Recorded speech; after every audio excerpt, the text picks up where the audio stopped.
আগে এটা আমি দেখছি 2 শতাধিক পৃষ্ঠা, এইবার এটা 73 পৃষ্ঠা কিংবা 75 পৃষ্ঠা নেমেছে। আপনারা জানেন যে কহে বিস্তর বিশ্বাস, সে কহে বিস্তর বিচার, যে কহে বিস্তর। তো এই জন্যই আমাদের এইটাকে আমি একটা ব্যতিক্রমী বাজেট বলবো ইন টার্মস অফ। এরপরে হচ্ছে যে এই জিনিসটা হচ্ছে যে আমাদের এই বাজেটটা হচ্ছে মেইনলি অপচয় কমানোর বাজেট। এই বাজেটটা হচ্ছে অসঙ্গতি কমানোর বাজেট। যেমন এই যে গ্যাসের উপর একটা ট্যাক্স ছিল, তো এখন আমাদের হচ্ছে যে এটা একটা ভ্যাট ছিল আমদানির পর্যায়ে, ভ্যাট হচ্ছে একটা ভ্যালু এডিশন, কিন্তু গ্যাসের ক্ষেত্রে হচ্ছে যে ভ্যালু এডিশন ইজ নেগেটিভ। আমরা যে দামে গ্যাস আমদানি করি তার থেকে আমরা কম দামে, আমরা 65 টাকায় আমরা গ্যাস আমদানি করি, কিন্তু আমরা সেই গ্যাস বিক্রি করি 30 টাকা। এখানে তো ভ্যালু এডিশন ইজ নেগেটিভ। তো এখানে যে একটা ইরেশনালিটি ছিল, যে একটা ট্যাক্স ছিল, একটা ভ্যালু এডিশন যেখানে হয় না, এখানে ভ্যালু এডিশন নেগেটিভ অ্যাকচুয়ালি, সেখানে এই ট্যাক্সটা অপ্রয়োজনীয় ছিল এবং সেটাকে এখানে সংস্কার করা হয়েছে।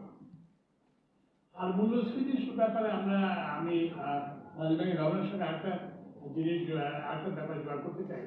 আমরা কিন্তু জ্বালানি বিভাগ থেকে আমরা এটাকে সমর্থন করি। যেমন আপনাদের এলপিজি গ্যাসের দাম কমানো হয়েছে, তারপরে হচ্ছে জ্বালানি তেলের দাম কমানো হয়েছে। আপনারা জানেন যে এগুলো আমাদের ট্রান্সপোর্টেশন এবং এটা একটা বড় অংশ, পণ্য মূল্যের একটা বড় অংশ। এবং আমরা আরেকটা জিনিস যেটা করতেছি সেটা হচ্ছে সড়ক বিভাগ থেকে আমরা একটা চাঁদাবাদিটাকে একটু সীমিত করার চেষ্টা করি। এই যে আজকে এই সকালবেলা আমার কাছে একটা খবর আসলো যে ওই যে যারা দেশের বাড়ি যাচ্ছে নিজের জন্য, তাদের কাছ থেকে বেশি টাকা আদায় করা হচ্ছে। আমরা সাথে সাথে সেখানে মোবাইল কোড পাঠিয়ে সেই কি ইউরোস একটা বাস কোম্পানি, সেই কোম্পানিকে জরিমানা করা হচ্ছে। তো এই জন্য আমরা মূল্যস্ফীতি কমানোর জন্য একদিকে যেমন বাংলাদেশ ব্যাংকের নীতি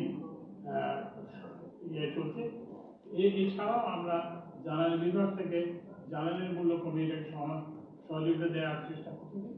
এবং কি বলে যে সড়ক বিভাগ থেকে আমরা এই যে রাস্তায় যেসব চাঁদাবাজি এগুলোকে এবং পুলিশের সহায়তায় এগুলোকে কমিয়ে আমরা।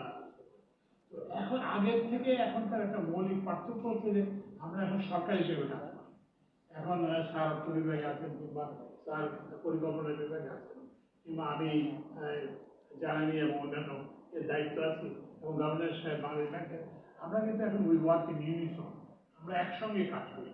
এর ফলে আপনি দেখবেন যে অনেকগুলো হয়তো আপনাদের চোখে পড়েছে কিনা জানি না, অনেকগুলো টেমপ্লেট কিন্তু এস্টাবলিশ হয়েছে।